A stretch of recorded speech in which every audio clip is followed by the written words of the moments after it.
देवराजसेव्यमान पावनाङ्घ्रिपङ्कजं व्याळयज्ञसूत्रमिन्दुशेखरं कृपाकरं नारदादियोगिवृन्दवन्दितं दिगम्बरं काशिकापुराधिनाथकालभैरवं भजे।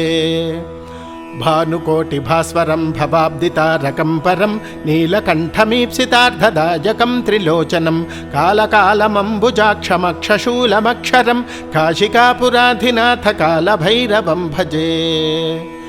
शूलटङ्कपाशदण्डपाणिमादिकारणं श्यामकायमादिदेवमक्षरं निरामयं भीमविक्रमं प्रभुं विचित्रताण्डवप्रियं काशिकापुराधिनाथकालभैरवं भजे।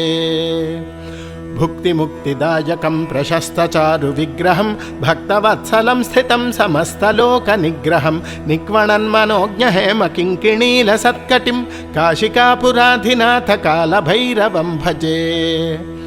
धर्मसेतुपालकं त्वधर्ममार्गनाशकं कर्मपाशमोचकं सुशर्मदायकं विभुं स्वर्णवर्णकेशपाशशोभिताङ्गमण्डलं काशिकापुराधिनाथकालभैरवं भजे।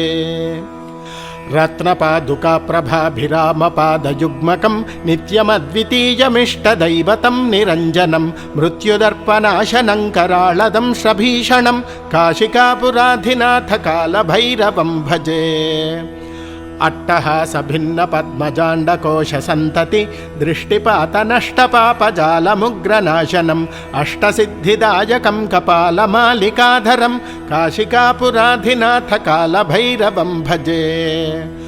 भूतसङ्घनायकं विशालकीर्तिदायकं काशिवासिलोकपुण्यपापशोधकं विभुं नीतिमार्गकोविदं पुरातनं जगत्प्रभुं काशिकापुराधिनाथकालभैरवं भजे।